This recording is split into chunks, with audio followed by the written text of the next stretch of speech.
মহাপ্রভু যখন ঝাড়খণ্ডে গিয়েছিলেন, হাজার হাজার রয়্যাল বেঙ্গল টাইগার মহাপ্রভুকে দেখে প্রণাম করে হরিনাম করেছে। সেন শিবানন্দের কুকুরটা হরিনাম করে মরেছিল, গ্রন্থ পড়লে পাওয়া যায়। তখনকার সময়ে কত কুকুর বিড়ালও হরিনাম করেছে, জানেন মা? হরে কৃষ্ণ বলতে বলতে মারা গেছে, মহাপ্রভুর সঙ্গে এসেছে। ভগবান তাকে হরিনাম দিয়ে উদ্ধার করেছে। আপনারা অমিয় নিমাই চরিত গ্রন্থটা পড়লে দেখতে পাবেন। চৈতন্য ভাগবত, চৈতন্য মঙ্গল পড়লে আপনারা এই সমস্ত কথাগুলি পাবেন।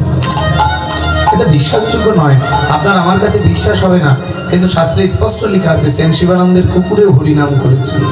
এবং সেই কুকুরটাকে উদ্ধার করার জন্য মহাপ্রভু জগন্নাথ ধামে নিজের হাতে দাহ কার্য করে 3 দিন পর মহাপ্রভু ভোগ লাগিয়েছিল জগন্নাথ ধামে কুকুরের আত্মার উদ্দেশ্যে। এই জন্য জগতে যমুনাকে ডেকে ডেকে বলছে, যমুনা তুই কত বড় ভাগ্যবতী, ভগবানের চরণ পেলি, কিন্তু আমি মানুষগুলি জন্মে কোনোদিন তোর চরণ ধুলি পেলাম না। এই জন্য আজকে মহাপ্রভু নিত্যানন্দ অদ্বৈত গদাধর শ্রীবাসকে সঙ্গে করে তিনি আজকে ফুলবন দর্শন করছেন। আহা, বৈষ্ণব কবি বলছেন ফুলবন দেখি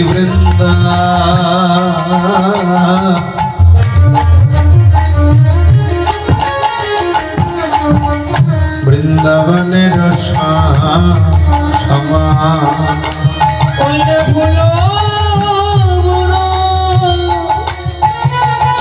দেখি বৃন্দাবনের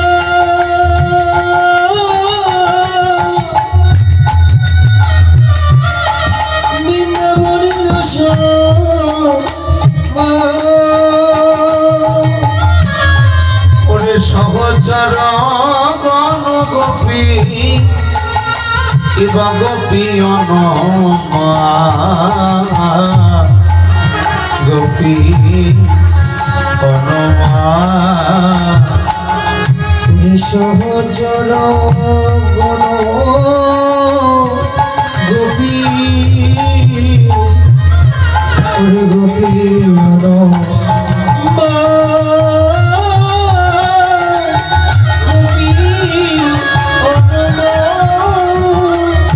এরাই ব্রজে গোপীরে, এরাই ব্রজে গোপীরে, যারা জগতে গোপনে গোবিন্দ ভজে। জগতে এরাই ব্রজে গোপীরে, যারা গোপনে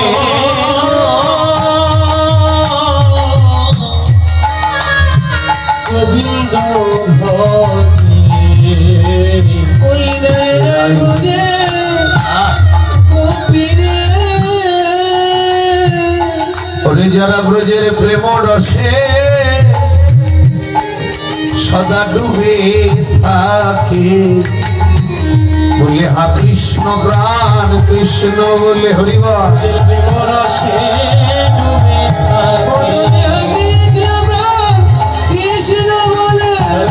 প্রেম রসে ডুবে থাকে, কৃষ্ণ বলে প্রেম রসে ডুবে থাকে, কৃষ্ণ বলে ডুবে থাকি। ওই নয় বোঝে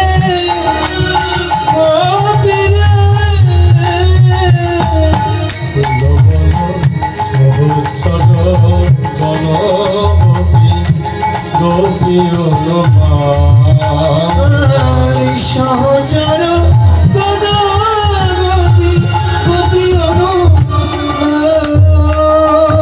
নিত্যানন্দ গদাধর শ্রীবাসকে মহাপ্রভু গোপী বলছেন। গোপিকারা অমায়রা বলছে যারা ভজ,